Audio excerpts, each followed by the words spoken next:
everybody, and welcome to yet another video. Well, this will be all over the internet in a matter of hours. Well, I suppose it has been expected, has it? Well, we are of course talking about, once again, the upcoming two films directed by Andy Serkis, The Hunt for Gollum, which, as I have stated on multiple occasions, will do nothing but take, once again, a snippet from The Lord of the Rings, and most likely the creators, Peter Jackson, Philippa Baggins, Fran Walsh, and the two chicks who wrote The War of the Rohirrim, make their own story about it, or around it.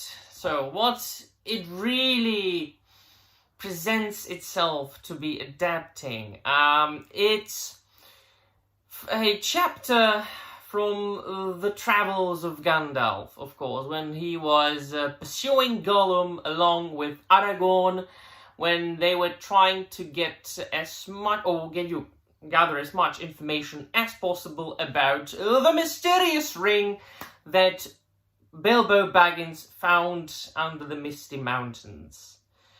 And Gandalf, excluding the appendices, Gandalf told Frodo this story, of course.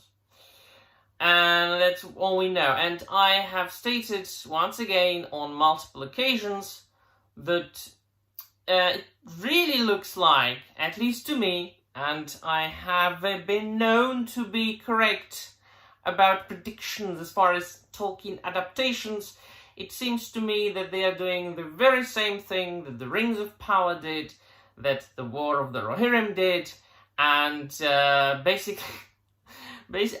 even The Hobbit, really, to a certain extent. The Hobbit adaptations by Peter Jackson. It's just taking something, bits and pieces, from the books and building their own story around it. So that's the gist of it. That's my prediction, that's what it is. However, we have got the a latest news that comes to us through Sir Ian McKellen, who was interviewed, and this is what he said. I hear there's going to be another movie based in Middle-earth, and it's going to start filming in May. It's going to be directed by Gollum, and it's all about Gollum. But I'll tell you two secrets about the casting. There's a character in the movie called Frodo, and there's a character in the movie called Gandalf. Apart from that, my lips are sealed. Which of course only tells us that which has been expected. The Hunt for Gollum, Gandalf should be one of the protagonists, and the involvement of Frodo has been expected as well. However, it does not say that he will be portrayed by Elijah Wood. Will Gandalf be portrayed by Sir Ian McKellen? Most likely yes. I mean, can you imagine anybody else to be Gandalf? Probably not. I mean, if he is up to it physically, sure, why not? I wish all the actors all the best. And from what we know, of course, just you watch the bonus material to the Blu-ray discs of the Lord of the Rings films.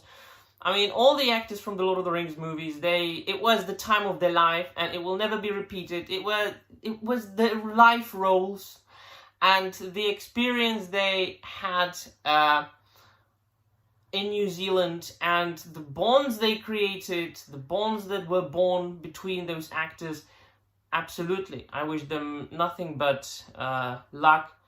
However, once again, I have to say I'm not excited about the project. I'm not excited about the fact that, and it's really only the fact that Warner Brothers just want to make as much out of this property. I hate using words like property or IP or franchise when talking about Tolkien. It's just antithetical for me. But here's another quote that I wanted to read out by Andy Serkis, and that kind of points out to what I have been talking about for the last, well, not only this present 5 minutes, but really in all the videos that I have made so far.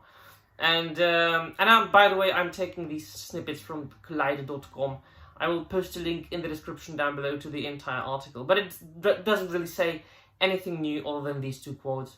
And Andy Serkis said, "I'm incredibly excited to do something which is, I think, going to be surprising and yet very much part of the lore and feel of the trilogy. We're investigating in greater depth the character formerly known as Smeagol, but mostly known as Gollum." So, from this quote alone, I mean, the word surprising, should there really be any surprises for the readers? No.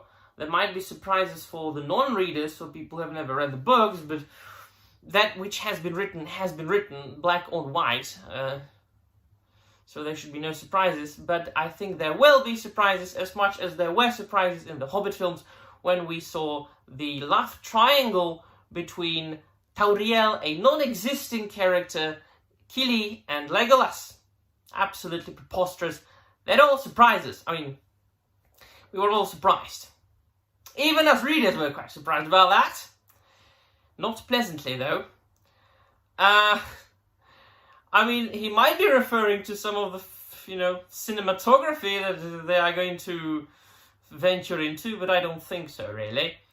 I think they are going to make Gollum into... I mean, they are going to stretch it. Let us not lie to ourselves. They are going to write their scripts like their semi-original new story that's going to take bits and pieces from Tolkien again. They're going to add a couple of things, as YouTubers call them member berries, so that both the fans of the films and the readers can be like, oh gosh, look at that, look.